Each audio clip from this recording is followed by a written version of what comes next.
حضرت موسیٰ علیہ السلام کا زمانہ مبارکہ ہے۔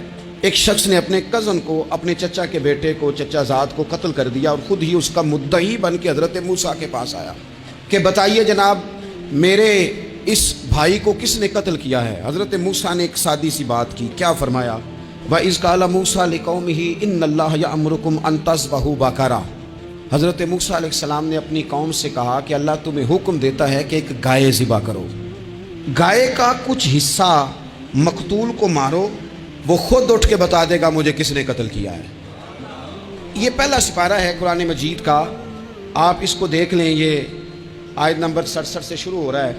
تو اب وہ چونکہ ذبح کرنا نہیں چاہ رہا تھا، اس کو پتا تھا کہ مجرم تو میں خود ہوں، وہ ذبح چونکہ کرنا نہیں چاہ رہا تھا، اس سے کہا کہ مارو ایک حصہ گائے کا، اس کو تو یہ اٹھ کے بتا دے گا۔ تو اس نے جواب کیا دیا؟ قالوا اتتخذون ہزوا، کہنے لگا آپ میرے ساتھ مذاق کرتے ہیں، کبھی ایسا بھی ہوا ہے؟ قال اعوذ باللہ ان اکون من الجاہلین۔ حضرت موسیٰ علیہ السلام فرمانے لگے میں اللہ کی پناہ مانگتا ہوں میں جاہلوں میں سے ہو جاؤں۔ ہر وقت مذاق کرتے رہنا یہ تو جاہلوں کا طریقہ ہے۔ کن کا ہے؟ حضرت موسیٰ نے کہا ہے، قرآن پاک ہے، ہر وقت مذاق کرتے رہنا۔ خوش طبی اور چیز ہے، مسکراتے رہنا، لیکن کسی کا مذاق ہر وقت اڑاتے رہنا کن کا طریقہ ہے؟ جاہلوں کا۔ جب کہا نہیں ذبح کرنی ہے تو اب ذرا دیکھیے کرنا نہیں نہ چاہ رہے، قالوا ادع لنا ربک یبین لنا ما ہی، کہنے لگے اے موسیٰ پھر آپ نہ رب سے دعا کریں کہ وہ ذرا کھول کے بتائے وہ گائیں کس طرح کی ہو، ارادہ نہیں نہ ذبح کرنے کا، آپ دعا کریں۔ قال انہ یقول انہا بقرۃ لا فارض ولا بکر، فرمایا کہ رب کہتا ہے وہ گائے نہ بوڑھی ہو نہ زیادہ بچیا ہو، اوان بین ذالک، ان کے درمیان ہو، یعنی جوان گائے ہو۔ فافعلوا ما تؤمرون، کرو جس کا تمہیں حکم دیا جا رہا ہے۔ قالوا ادع لنا ربک یبین لنا ما لونھا، لو اگلی بات سن لو، کہنے لگے آپ دعا کریں رب سے کہ وہ کھول کے بتائے اس کا رنگ کس طرح کا ہو، رنگ بتائیں کس طرح کا ہو۔ قال انہ یقول انہا بقرۃ صفراء، فرمایا رب فرماتا ہے کہ صفراء رنگ کی ہو، یعنی گہرے زرد رنگ کی ہو۔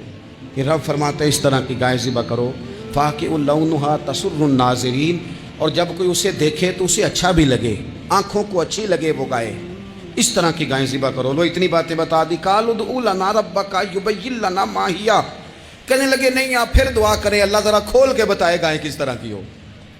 ان البقرۃ تشابہ علینا، ہمیں ذرا گائیں پر شبہ پڑ گیا ہے کس طرح کی ذبح کرنی چاہیے۔ وَإِنَّا انشاءاللہ لمہتدون، اگر اللہ نے چاہا تو ضرور ہم ہدایت پا جائیں گے۔ پھر اللہ تعالیٰ نے فرمایا کہ قال انہ یقول انہا بقرۃ لا ذلول تثیر الارض، گائیں اس طرح کی ہو کہ وہ کبھی کھیتی میں نہ چلائی گئی ہو، یعنی اس کو کبھی کام نہ اس سے لیا گیا ہو۔ بیل کو لوگ لگاتے تھے نا، جو کام آج ٹریکٹر سے لیا جاتا ہے وہ گائے بیل سے لیا جاتا تھا، تو وہ کھیتی باڑی کے کام نہ اس کو لگایا گیا ہو۔ ولا تسقی الحرث، اور نہ اس سے پانی نکالا گیا ہو، نہ کھیت چلانے ہل چلانے میں لگائی گئی ہو، اور وہ جو کنواں ہوتا تھا جس کے گرد گائیں گھومتی تھی، تو کہا وہ بھی کام اس نے نہ کیا ہو گائے نے۔ مسلمۃ لا شیۃ فیہا، وہ ہر عیب سے پاک ہونی چاہیے۔ قالوا الآن جئت بالحق، اب کہنے لگے اب آپ صحیح بات لے کے آئے، اب سوال ختم ہو گئے نا، کہنے لگے اب آپ بات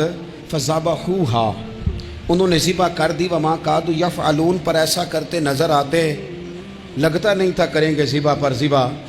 اچھا یہ گائیں پھر ملی کیسے؟ امام خازن کہتے ہیں کہ ایک نیک آدمی تھا، تو اس کا آخری وقت آ گیا، تو اس کے پاس جو کل جمع پونجی تھی وہ ایک بچیا تھی، گائیں کی بچی، بچیا ویڑی، اس کے پاس وہ ایک بچیا تھی صرف۔ تو اس نے اس طرح کیا کہ اس کی گردن پر ایک مہر لگائی، اللہ کے نام پر بطور امانت اس نے اس کو جنگل میں چھوڑا، کہا یا اللہ میرا بیٹا ایک ہی ہے وہ بھی چھوٹا ہے، اس کی حفاظت کرنا اور میرے بیٹے کو پہنچا دینا۔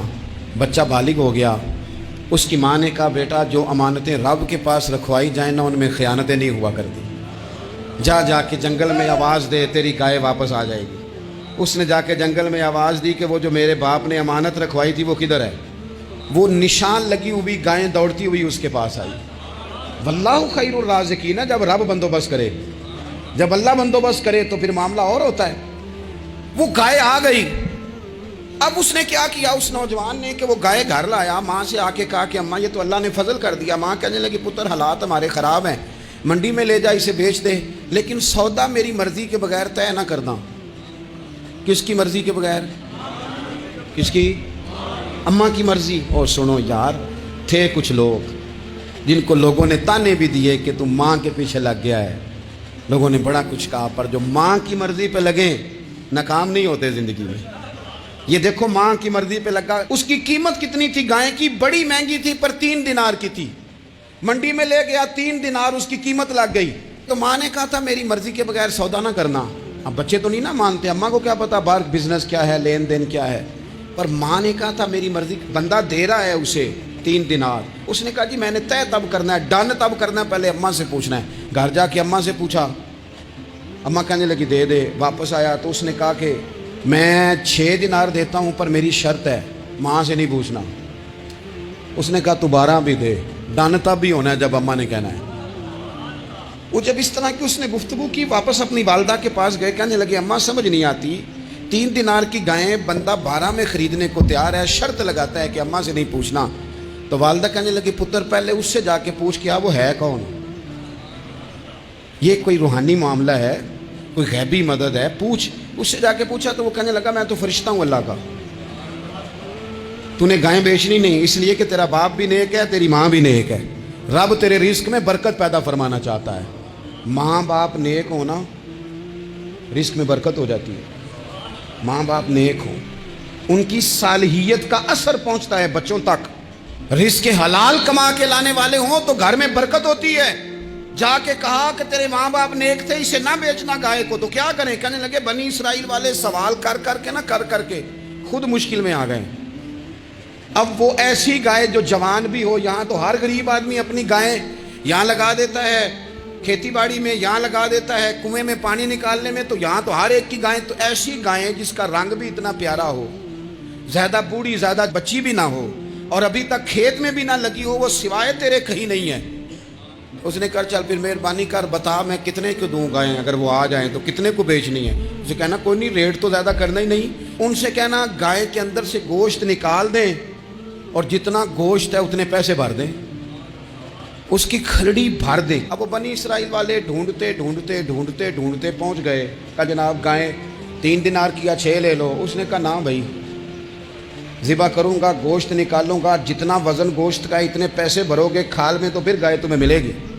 اب مجبور تھے، کیا کرتے؟ ابن کثیر حدیث لائے ہیں، امام سیوطی نے در منصور میں بھی لکھی ہے، نبی پاک صلی اللہ علیہ وسلم نے فرمایا سنو جوانوں، اور اسے دل کی تختی پہ لکھو، نبی پاک علیہ السلام نے فرمایا اگر بنی اسرائیل والے زیادہ سوال نہ کرتے تو اتنی مشکل کا شکار نہ ہوتے۔